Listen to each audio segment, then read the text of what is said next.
ka-legit Daver Cuts! Isa na naman panibagong updates kung saan ito pong si Mr. Zombie Toge ay nagbigay na po ng updates kung nasaan ba siya. Tanong nga bang estado niya sa Itbulaga.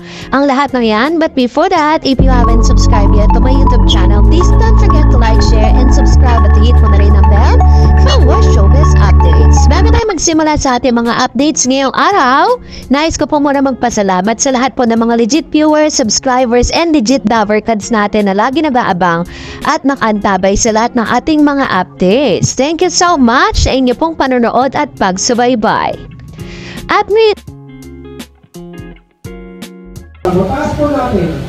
Natapos mag-iwan po natin para sa akin ang masaya siyang tignan. Magandang tignan po. Okay, tapos inaantok ako! Mga katabi natin sa pila. Okay, tapos niya mag-uwi. Paano yung kanina? Okay, Piningatan niya yung mukha eh. Kaya hindi tumama eh. ngayon po, alis muna tayo dito. Ha?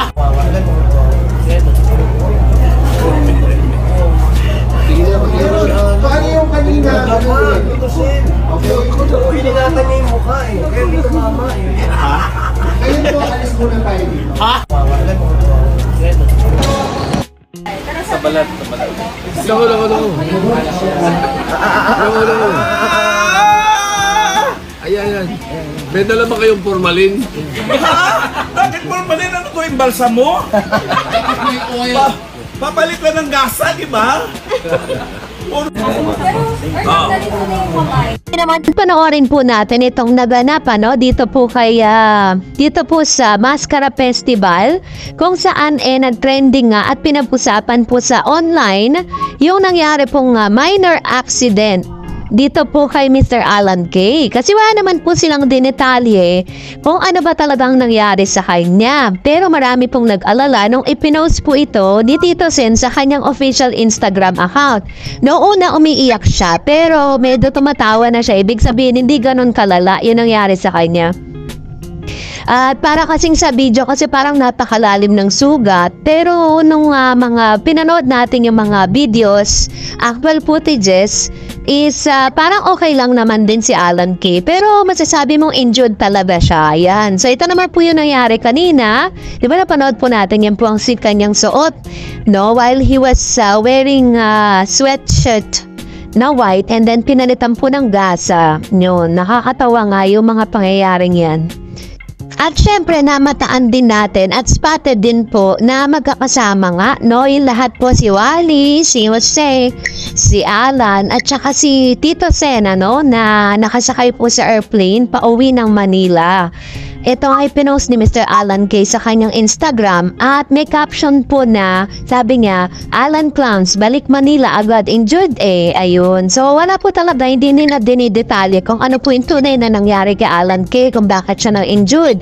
Pero sa tingin po ng ilan, kasi di ba Mascara Festival po yun, possible na natulak po siya or parang may something po na nadapa, di ba? Pwede pong gano'n kasi sa sobrang dami ng tao doon sa Mascara Festival, possible po na nagkaroon ng tulakan. Buti na lang hindi po nakuha na ng live yun, diba? Kasi parang kahiya-hiya naman kung makikita pong nadapa si Alan Kay tapos injured pa.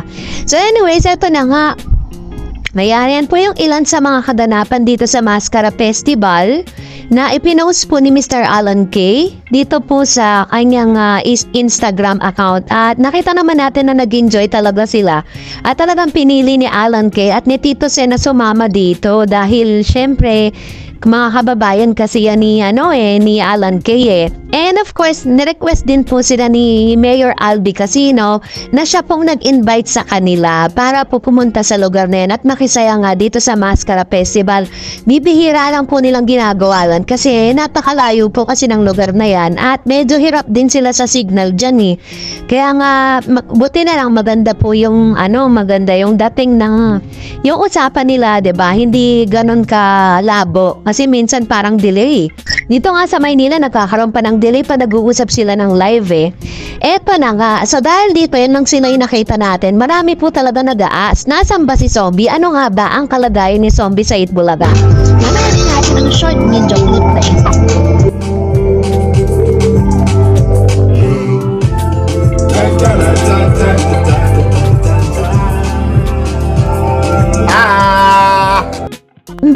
po na napapanood natin ngayon ay galing mismo at kaka-post lang ni Zombie sa kanyang official Instagram account 1 hour ago kung saan nagpapakita po siya na parang he was preparing for something kasi may pasabog din po siya dito po sa kanya pong muling appearance dito sa EAT dahil this coming October 24, 2023 is birthday na po ni Zombie. So nadahanda po siya para sa kanyang first ever single debut na kanya pong recording music na talagang ito po yung kauna-unahang pagkakataon na nabigyan siya ng chance na magkaroon ng single. Biruin po ninyo ang laki po talaga ng nagagawa ng EAT ng TVJ sa buhay po ng mga artistang baguhan katulad ni Zombie, ni Atasha, ni Karen, diba? Talagang bumubunusok pataas.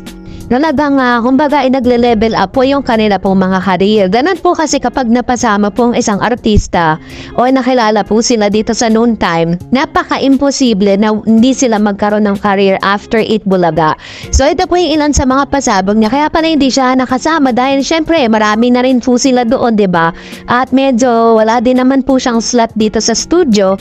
Kaya ito po yung kanyang pinagkaabalahan at sinabi niya nga na abangan natin ang kanyang solo debut na yung kanyang single na ipapalabas niya. Posible po yan na maririnig natin yan dito po sa EAT. Kaya wag po nating isipin at wag natin masyadong mamiss si Zombie dahil makikita na po natin siya sa Lunes dahil nagbalik na po ang mga legit Daver Cats coming from dito po sa Bacolod to Manila. So antay-antay lang po tayo at nakikita na natin siya. Yan po ang ilan sa mga kaganapan sa kanyang buhay ngayon. And of course, bago tayo magtapos, narito naman ang ilan sa mga komento po ninyo patungkol sa ating last update.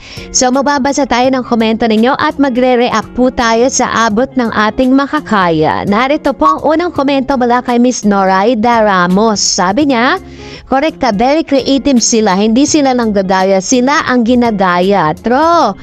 For the longest time, 44 years ang existence po ng noontime show na ito at subok na subok na lahat ng ginagawa nila, talaga naman pumapatok at wala po silang pinagdayahan. Sabi ni Vinsanity, abang-abang din sa single ni Atasha na Pasuyo sa October 25, 2023. Ngayon, so darating na po yun. This coming week, maririnig na rin natin yan sa EAT. Diba sabay-sabay talaga sila? Sana si Karen din magkaroon na rin siya ng single niya. Sabi ni Jason DJ, it's Tambanolo show na lang dapat ang ipalit ng tape sa title ng show nila para katunog pa ng pangalan ng may-ari. Hehehe. So, ilan yan sa mga talagang nagbibigay sila ng mga opinion Kasi nga, di ba, nagparehistro po ang halos sa siblings o ang Tape Incorporated ng kanilang panibagong trademark, which is It Bulaga Happy. Di natin alam bakit ganun yun, And of course, another comments coming from Mr. Angelo Acosta. Sa wakas, bumalik na si Min. Daver Cats, di ba sabi ni Ellie na ipapakilala niya manliligaw niya?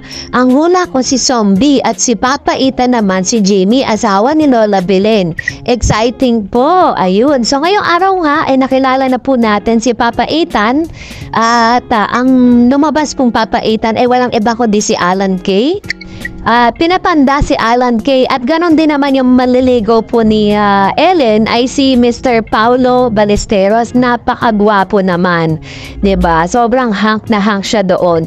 Kaya very exciting pa din talaga. Sabi ni user NT9JC5XD7X, ang gaganda nila E80 girls, sinasamahan pa ng mga Sin It girls. Wala kang tulak kabigan. Super! Kaya ang saya nila kanina. Go, go, go mga legit Daver Cats. Mabuhay kayo. Gaganda nila. Pero, di ba kasama nga, pinicturan nga ni JDL, yung mga legit na E80 kasama si Paulo Ballesteros.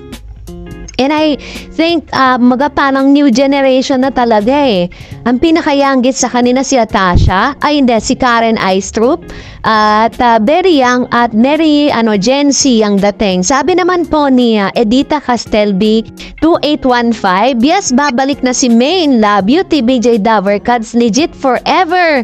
Bumalik na po siya kanina napanood na siya kahapon at saka ngayon. And that's it for today. For more videos and updates, please don't forget to like and subscribe for more updates. And please don't forget to follow my Facebook page, DarEdsTV. God bless everyone.